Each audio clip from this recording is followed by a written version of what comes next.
Sino yun? Girlfriend ko. Okay. So, ano pa yung sinabi ng boss natin sa'yo? Wala na. Pero, hindi ka naman tatanggalin, no? Hindi. Ah, okay ka na ngayon. Oo. Ba't parang nagbago yung mood mo? Nagbago. Oo, parang irritable ka na naman ngayon. May problema ka ba? Wala. Sure ka? Alam mo, nagbago ka na ngayon. Ako nagbago. Baka ikaw nagbago. Ha? Ano? Wala. Alam mo, pagod na ako. Uuwi na lang ako. Sabay na tayo. Magkatabi lang naman tayo ng unit eh. Wag na. Ba magalit pa yung girlfriend mo pag nakita niya magkasama tayo. Lo, ano problema nun? Nakarating agad ako ng kondo at nag-aantay ako sa harap ng elevator. Naramdaman kong may tao sa likod ko, pero di ko nililingon. Pagpasok ko sa elevator, nakita ko kung sino yung nasa likod ko. Babae pala. Kala ko si Liam na eh. Napansin ko na may dala yung babae, parang mga pagkain ata. Pagkarating sa floor ko, lumabas din yung babae. Nasa likod ko ulit siya. At ramdam ko na same kami ng dinadaanan. Nang makarating ako sa tapat ng unit ko, huminto din siya. Hindi ko siya nililingon pero kita ko siya sa gilid ng mata ko. Binuksan niya yung unit ni Liam. Siya ata yung girlfriend ni Liam. Pagdating ko sa kondo, sakto bumukas yung pinto ng tabing kwarto ko. At lumabas si Arya. Oh, nakauwi ka na pala. Tinignan niya lang ako. Kala ko okay na kami kasi kanina pumayag siya magkape kami. Saan punta mo? Grocery. Sabay na ako. Wala na akong pagkain eh. Meron. Nakasabay ko girlfriend mo sa elevator, may dala siyang pagkain. Nakasabay? Nakita mo bang pumasok sa unit ko? Oo. Ha? Nasa biyahe pa lang siya. Wala pa siya dito. Ha? Sino yung babaeng nakita ko dyan pumasok sa kwarto mo? Lo, paano mamalikmata ka lang? Hindi kitang-kita ko kaya. Yung itsura niya parang natatakot na. Hindi, joke lang. Girlfriend ko nga yun. Nakakatawa ka niyan. Tsaka na nga, bibili na lang ako ng pagkain. Sige, ingat ka. Kumatok si Liam at pinagbuksan siya ng girlfriend niya. Di pa nga nakakapasok si Liam, niyakap agad siya.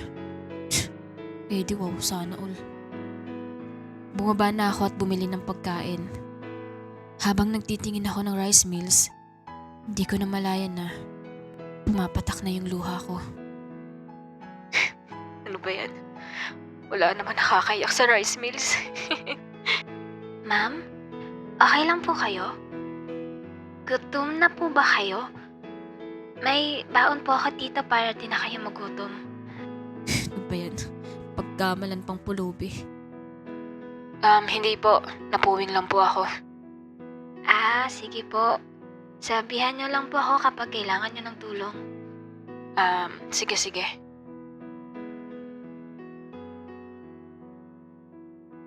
Pagpasok ko ng office, may nag-announce sa amin na magkakaroon ng company anniversary party. At kailangan daw namin lahat pumunta para sa gagawing party. Uy, nabalitaan mo na magkakaroon daw ng party? Oo nga, kasabi lang. Hindi mo narinig. Ito naman, umaga-umaga, high blood agad. Ba't kasi umagang-umagay ko kaharap ko? Sungit mo naman. Alam mo ba mga dadalhin sa party? Tingin mo sa akin, porkat lumakay ako sa probinsya at ikaw dito sa Maynila, di ko na alam dadalhin sa party. Ito naman, ba't ka galit? Ba't ka nagtatanong? Boss, pwede po ba magsama ng +1? Hindi pwede. Company employees lang. Sige po. Bakit? Sasama mo girlfriend mo? Ba't ka nagtatanong? Okay. Nag-rent ng bus yung kumpanya namin. At same kami ng bus na sasakyan ni Arya. Hindi ko naman siya nakatabi. Nasa likuran ako nun at nasa bandang gitna naman siya. Habang nakaupo sa likuran, napansin ko na may tumabing lalaki sa kanya. Pwedeng tumabi? Sige. Ayos lang. May boyfriend ka na? Wala. Sa ganda mong yan, wala. Dami mo sigurong ex. Wala akong ex. Pansin ko na parang nagiging uncomfy si Arya. Kasi masyadong madikit yung lalaki sa kanya. Talaga? Eh di virgin ka pa pala. Boy, ulit tayo ng pwesto. Ayoko nga. Yun na, nakakailo dun sa likod eh. Eh di ako naman yung mahihilo. Sige na, deliver kita pagkarating dun. Ayoko nga. Ayaw mo. Baka nakakalimutan mo may utang ka sa akin. Utang. 'Di ba? Yung sa asawa mo. Oo nga pala. Tutulungan mo akong isurprise sa asawa ko. Sige. Doon na ako sa likod. Yun yung manyakal sa trabahador sa kumpanya namin. One time, nakita ko siya minalandi sa opisina. Tapos nalaman ko, may asawa na pala siya. Akala niya, walang nakakalam na kasal na siya. Ano, okay ka lang? Oo, okay lang. Pagpasensya mo na yun. Ganun lang talaga yun. Okay lang. Saan daw tayo punta? Nakalimutan ko. Subic. Medyo malayo-layo itong biyahe natin ah. May baon ka bang biskit dyan? Wala. Paano pag nagutom ka? Di ako nagugutom. Ikaw? Di magugutom? Parang dati, kumukuha ka ng pagkain sa ref namin ah. Pinagsasabi mo. Bakit? Hindi ba? Ewan ko sa'yo. Huwag mo na nga akong kausapin. Pagkasabi niya nun, sinuot niya yung earphones niya. Umabot ng ilang oras siyang ganun. Hindi niya ako nililingon. Nakafocus lang talaga siya sa daan. 2 oras ang nakalipas. Napansin ko na parang inaantok na si Arya. Kanina pa kasi napansin ko na yumuyuko-yuko na siya. Piningit ko na lang din yung mata ko.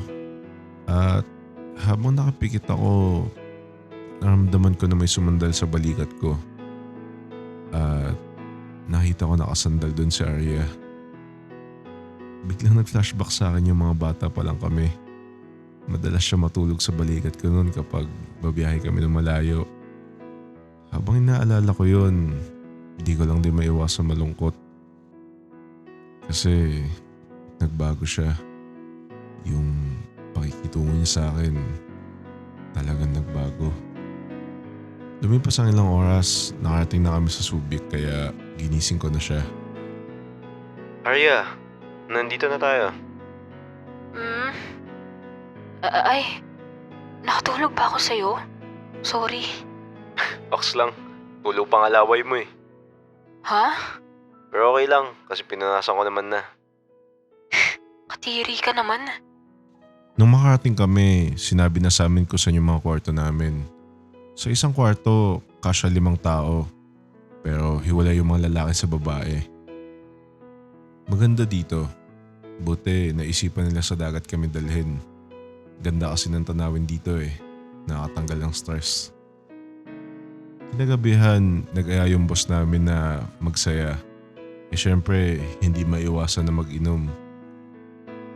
Ako, tumikim-tikim lang ako. Ayoko din kasi magpakalasing. Pero itong si Arya, inom kong inom eh. Kala mo, mauubusan ng alak. Nakailang bote sila. At tuloy-tuloy pa din siya. Nag-aalala ako sa itsura niya. Parang masusuka na pero tuloy pa din siya. Maya-maya, nakita ko siyang tumayo. Nung una, kala ko pupunta lang siyang CR. Pero napansin ko na papunta siya sa tabing dagat. Pag-ewang-gewang pa siya maglakad. Sinundan ko siya kasi hindi niya alam yung ginagawa niya. Baka mamaya malunod pa tong taong to. Hanggang tuhod niya na yung tubig pero tuloy-tuloy pa din siya. Arya? Anong ginagawa mo? Malalim na banda dyan. Psst, huy! Baka malunod ka. Bahala ka. Baka kainin ka ng pating dyan. Tumakbo na ako papunta sa kanya. Nakapikit na siya. Yung kamay niya parang lumalangoy kahit hanggang hita niya pa lang naman yung tubig. Lasing ka na. Tara nga. Bitawan mo nga ako. Anong trip mo? Lalangoy ka ba habang lasing? Bakit mo? Tara na. Baka malunod ka pa. Kainis ka. Daya mo. Ha? Anong madaya? Ikaw, madaya ka. Bakit naman ako naging madaya? Sabi mo, babalik ka sa atin. Sinungaling. Nagulat ako sa sinabi niya. Akala ko nakalimutan niya na yung sinabi ko na yun. Pero dahil sinabi niya na sa akin yun, sinabayan ko na lang. Dito na tumira family ko sa Manila eh. Wala din ako magawa nun. Tapos, sabi mo kapag kita tayo ulit liligawan mo ako. Sinungaling. Ha? Pero mga bata pa tayo nun. Bakit mo sinira yung pangako mo? Teka nga, umasa ka pa din ba?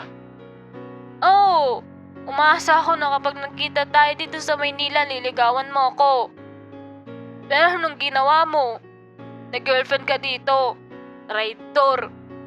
Ano ba pwede kong gawin para hindi ka na magalit sa akin? Gusto mo malaman? Ano? Makapag-iwalay ka sa girlfriend mo.